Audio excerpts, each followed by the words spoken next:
E aí pessoal, tudo bem? Eu sou a Carla Larissa e este é o nosso canal Coisas de Arquitetura e Urbanismo. Vamos continuar a nossa viagem pela história da arquitetura. E hoje nós vamos falar sobre uma das civilizações mais incríveis, com uma vasta quantidade de arquiteturas para serem analisadas. Nós vamos falar da arquitetura egípcia. A civilização egípcia é uma das civilizações mais antigas do mundo. É isso, todo mundo já imagina, né? Vocês lembram que no primeiro vídeo eu falei que quando o homem deixa de ser nômade e passa a estabelecer moradia, ele faz isso quase que ao mesmo tempo em dois lugares, que era no Crescente Fértil e as margens do Nilo. Bom, as margens do Nilo é a civilização egípcia. Essa civilização egípcia, primeiro, eles não eram um povo único, um povo só. Tinham dois povos que habitavam essas regiões ali, as margens do Nilo, e esses povos viviam em guerras constantes. Eram denominados povos do Alto Egito e do Baixo Egito. Mas o Alto Egito ficava ao sul e o Baixo Egito ficava ao norte. Meio estranho, né? Mas isso é por conta da nascente do Nilo. A nascente do Nilo ela é mais alta, né? Então o povo que ficava ali ao sul é chamado de Alto Egito, por conta da nascente ser mais alta. Já onde o rio Nilo deságua no mar Mediterrâneo, como é mais baixo, ali é chamado de Baixo Egito. Então, como eu já falei, esses povos viviam direto brigando um com o outro. E, gente, eles tinham muita treta um com o outro. Até que numa dessas guerras, quem venceu foi o Alto Egito. E o governante de lá, que chamava Menes I, pegou os povos, uniu os dois e transformou num povo só. Ele se tornou o primeiro faraó e aí nasceu então o Egito. Mas quem vocês acham que realmente manda no Egito? Tenho certeza que vocês pensaram e falaram faraó. O faraó até mandava, mas quem manda de verdade, agora nem tanto, mas naquela época quem mandava de verdade no Egito era o rio Nilo. É isso mesmo, tenho certeza que vocês nem imaginaram, né, que o rio tinha tanto poder assim. Pois é, gente, o rio Nilo é quem ditava as ordens lá no Egito.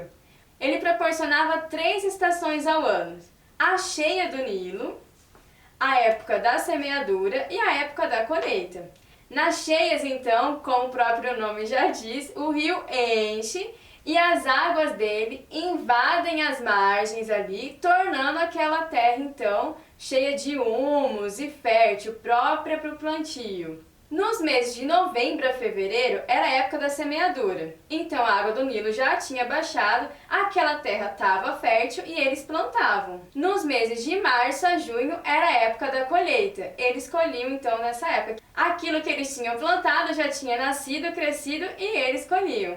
Gente, o Nilo é uma bênção para o Egito. O Egito fica ali em pleno deserto do Saara, ao norte da África, um lugar muito quente, que a terra não é muito fértil, mas o Nilo faz com que essa terra seja fértil, que a terra ali das margens sejam férteis, o que ajuda muito o povo egípcio. Mas então, vocês perceberam que tem uma época bem clara que o povo trabalha e outra que eles não trabalham na agricultura, que é a época da cheia, não tem como eles trabalharem. Na da semeadura eles plantam, na da colheita eles colhem, mas a da época da cheia não tem exatamente o que fazer. Mas vocês acham que eles ficam ociosos?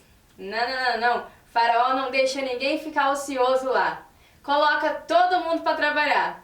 E esse trabalho deles geralmente eram duas coisas. Eles guerreavam, principalmente com os povos da Líbia e da Núbia, que era ali pertinho. Eles iam lá, saqueavam aqueles povos e tiravam a riqueza deles. Isso quando eles ganhavam. Isso não significa que sempre eles ganhassem as guerras. Mas quando eles ganhavam, eles levavam tudo, toda a riqueza desses povos para eles. E outra coisa, eles trabalhavam em obras públicas, que isso vai nos proporcionar toda a riqueza arquitetônica que o Egito nos dá. E quando eu falo em riqueza arquitetônica, eu tenho certeza que veio uma coisa direto na sua mente. As pirâmides são umas obras mais icônicas e misteriosas da humanidade até hoje, até os dias atuais. E elas foram construídas há milhares de anos atrás. Mas, gente, tenho que confessar uma coisa pra vocês. Eu fiquei chocada quando eu descobri Para que serviam as pirâmides? Porque eu vi as pirâmides, aquelas coisas monumentais, grandiosas, maravilhosas, muito faladas, eu achava que elas deviam servir para algum fim glamuroso, chique. Quando eu descobri que as pirâmides eram túmulos, eu falei, meu Deus, para qual a finalidade disso? Por que você constrói uma coisa gigantesca dessa, enorme, linda, você fazer disso um túmulo? É, meio estranho, né? Pra mim, pelo menos, foi um pouco estranho. Então, pra gente poder entender por que é que eles fizeram uma coisa tão gigantesca dessa e colocaram isso de túmulo, antes a gente tem que saber, então, e entender a religião deles. Os egípcios eram politeístas, isso é, adoravam a vários deuses. E esses deuses ou eram elementos da natureza ou eram animais. O deus mais importante deles era o deus Ra, que é o deus Sol. Os egípcios também acreditavam na vida após a morte. Talvez eles tenham sido uma das primeiras civilizações a acreditarem na vida após a morte. Então, como que acontecia? Quando o egípcio morria, ele ia lá para um lugar, e aí Osíris, que também era um deus deles, pesava o coração. Se ele tivesse sido uma boa pessoa, tivesse praticado bem, ele ia para o paraíso. Agora, se ele não tivesse sido uma boa pessoa, um deus deles, que era um crocodilo, ia comer o coração deles. E o faraó? Bom, o faraó não era um representante de Deus, como eram alguns outros reis, alguns outros chefes de governo da antiguidade. Na verdade, o faraó, ele era a encarnação do próprio Deus. Então o faraó mandava e desmandava, porque quem é que contesta a Deus? Aquilo que o faraó falava era lei. E da onde vinha então essa ideia dos egípcios de encarnação, de que o faraó encarnava? Bom, vocês lembram do Nilo? E vocês lembram que eu falei que a terra ali do Egito não é uma terra legal para agricultura porque não é fértil? Ela só fica fértil às margens do Nilo e por conta das cheias do Nilo. Então, se o Nilo enchia as margens da terra, pegava aquela terra que antes estava morta, sem vida, e vivificava aquela terra todo ano, eles tiraram daí essa ideia de encarnação. Então, o faraó também, que era tão importante e poderoso quanto o Nilo, ia lá, morria e depois aquele mesmo corpo sem vida voltava a ter vida de novo. O faraó, quando ele morria, a primeira coisa, ele precisava ser mumificado, porque o corpo dele ainda tinha que estar intacto. E por que tinha que estar intacto? Porque toda noite a alma voltava para o corpo para que ele pudesse ganhar energia. Então o corpo tinha que estar conservado. Segunda coisa, ali precisava ter um enorme banquete. Ali aonde, gente? Dentro do túmulo. Dentro do túmulo precisava ter um espaço para que tivesse lugar para colocar um enorme banquete. Porque o faraó precisava ficar se alimentando, a alma dele precisava ficar se alimentando. E a outra coisa importante, ele tinha que ser enterrado com todas as suas riquezas. Isso porque quando ele voltasse à vida, ele tinha que ter ali a riqueza dele para que ele continuasse sendo rico e poderoso. Então vocês já puderam imaginar que o túmulo do faraó, o local onde iria ficar o corpo dele ali, tinha que ser um espaço muito grande. E é isso mesmo, tinha que ser um espaço bem grande para poder caber tudo isso. Os primeiros túmulos de faraó a serem edificados foram as mastabas. Essas mastabas, na verdade, era como se fosse um esboço do que seriam as pirâmides. Elas eram feitas de tijolo de lama. O interior dela tinha escavações subterrâneas até chegar à câmara onde ficava o sarcófago do faraó. Aí todos os faraós que morriam faziam uma mastaba para si. Até que teve um faraó chamado de Djoser. Acho que é essa a pronúncia, não tenho certeza. Ele achou que as mastabas estavam muito simples, muito simplórias para ele. Ele tinha que ter algo mais grandioso. Então ele construiu uma espécie de mastaba também, só que agora tinha 6 degraus essa mastaba dele. Que então já não é mais a mastaba. Ele edificou então a primeira pirâmide. A partir daí então, todo faraó queria ter uma pirâmide para si, só que uma maior que a outra. Gente, uma coisa muito importante é que agora, nessa época, a gente tem o nome do primeiro arquiteto que se sabe na história, que ele é chamado de Imhotep. Também não tenho certeza quanto à pronúncia. Ele projetou uma das primeiras pirâmides em degraus. Bom, as pirâmides que a gente analisa hoje, que a gente vê e que é um mistério, na verdade são 3, que são as maiores, e elas ficam ali na cidade de Gizé. Elas são as maiores, elas são as mais famosas. O nome delas são Quéops, Quéfren e Miquerinos. A de Quéops, que é a maior de todas, ela é considerada uma das 7 maravilhas do mundo. Vamos analisar então a pirâmide Quéops. A altura dela é mais ou menos 146 metros. A base tem também mais ou menos, aproximadamente, 230 metros quadrados. Vocês lembram que eu falei que os faraós eles eram enterrados com as suas riquezas.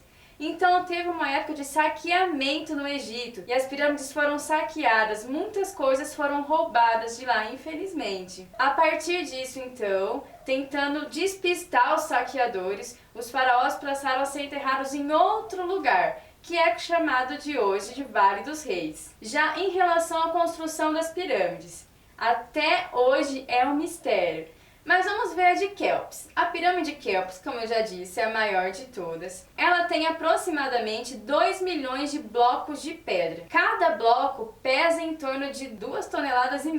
Ela foi construída há mais ou menos 4.500 anos atrás. Estima-se que 100 mil homens trabalharam na sua construção durante 20 anos. Gente, e uma coisa muito incrível. Essa pirâmide tem 51 graus de inclinação nos 4 lados. Tamanha precisão. Aí você pergunta como é que eles conseguiram ser tão precisos assim? Ninguém sabe, só Deus. Para facilitar a construção, eles adotaram uma estratégia. Primeiramente, eles pensaram, a gente tem que construir perto das pedreiras, para ficar mais fácil de levar os blocos até lá. Então elas foram construídas próximas a pedreiras. Mas e para mover esses blocos? Da pedreira, depois que já estava lá o bloco feito, de 2,5 toneladas, levíssimo. E para levar o bloco da pedreira até o local da pirâmide? Imagina-se que eles tenham usado troncos de árvore. Eles tinham pego troncos de árvore, colocado ali, colocado o bloco em cima do tronco, e aí eles iam girando os troncos e conseguiram levar o bloco até lá. Há uma outra teoria também de que eles tinham construído um canal que saía do Nilo, passava pela pedreira e ia até o local das pirâmides. E aí então eles fizeram os blocos flutuarem e levaram os blocos até lá. Mas isso também, gente, não é nada certo. Só que o problema maior não está nem como eles levaram os blocos até lá. O maior questionamento que se tem até hoje é como é que eles conseguiram içar esses blocos. Como é que eles conseguiram levantar esses blocos e empilhando uns em cima dos outros? Esse é um dos maiores mistérios que se tem. Há várias teorias, eu vou falar 2 delas que eu achei que talvez sejam as mais prováveis. Uma delas, que ela é mais mirabolosa, é que eles tenham construído também um canal que saía do Nilo, que ia até lá a pirâmide, e nesse canal eles fizeram com que esse canal ele subisse e fosse a água indo até lá em cima, mais próxima da pirâmide, de onde estava a altura ali da pirâmide que eles estavam construindo. Aí nesse canal eles fizeram comportas, e em cada comporta eles colocavam um bloco, que colocavam coisas embaixo do bloco para ele flutuar. Aí abriu uma comporta, passava o bloco. O bloco chegou lá na outra comporta, ele fazia pressão. Aí eles tiravam, abriam outra comporta, o bloco subia. E aí, dessa forma, os blocos foram subindo. Mas para isso eles precisariam ter usado muita física. Mas a gente sabe que eles eram bem inteligentes, né? Pode até ser que tenha acontecido isso. Outra teoria é de que eles tinham construído uma rampa, uma enorme rampa. E aí, cada vez que a pirâmide ia aumentando, eles iam aumentando o tamanho da rampa. E assim, eles conseguiram levar o bloco até lá pra cima. Gente, se hoje, nas nossas construções, ainda existem muitos acidentes de trabalho, imagine naquela época. Eu fiquei pensando o quanto essas pessoas não devem ter sofrido, o quanto quantas pessoas não devem ter morrido. Deve ter sido uma coisa bem triste, se nós formos pensar em saúde ocupacional. Imagina o tanto que eles não devem ter sofrido para construir essas pirâmides. Por isso, quando você estiver diante de alguma coisa muito difícil de ser resolvida, de ser construída, que você não sabe por onde começar, não sabe o que fazer, a história lhe dá o direito de chamar essa coisa de obra faraônica. Mas por que é que não existem mais pirâmides? Há várias teorias por que não existem mais essas pirâmides. Uma delas pode ser que a economia do Egito tenha ficado falida. Porque imagine, 20 anos para construir uma pirâmide daquela, 100 mil homens trabalhando. Outra coisa também pode ter sido as ondas de saque, pode ter sido isso também. Outra coisa também pode ter sido as guerras, porque até então o Egito estava meio que protegido ali no deserto do Saara, porque nem todo mundo ia querer meter a cara no deserto do Saara para ir lá brigar com os egípcios, embora eles fizessem isso. Mas com o tempo o Egito foi ganhando glória, aquelas pirâmides foram fazendo os egípcios serem reconhecidos na antiguidade, aquilo foi crescendo os olhos dos outros povos neles. E aí eles enfrentaram então diversas guerras. Alguma eles ganharam, outra eles perderam. Nessas que eles perderam, a história vai dizer que houve vários faraós estrangeiros que governaram o Egito. É até nessa época de um dos faraós estrangeiros que governaram o Egito que José, que é relatado ali na Bíblia, filho de Jacó, ele foi para o Egito e conseguiu se tornar governador. Porque na verdade só se tinha um cargo alto dentro do Egito se você fosse legitimamente egípcio, tivesse sangue egípcio nas suas veias. José não era egípcio, José era hebreu. Ele só conseguiu isso porque o faraó que estava lá também não era egípcio. Era um faraó estrangeiro de uma dessas guerras que o Egito havia perdido. Pessoal, vocês viram que a gente falou até agora somente das pirâmides. Mas nem só de pirâmides é formada a arquitetura egípcia. Então, como essa civilização é muito rica em obras, muito rica em histórias, muito rica em tudo, nós vamos finalizar a história da arquitetura egípcia no próximo vídeo. Não percam, gente! Eu espero vocês lá! Gente, muito obrigada pela presença de vocês aqui comigo. E já sabem, se gostou, curte aqui. Se ainda não se inscreveu, se inscreva no nosso canal, ative as notificações e, é claro, compartilhe com os amigos. Beijo grande a todos, fiquem com Deus e tchau, tchau!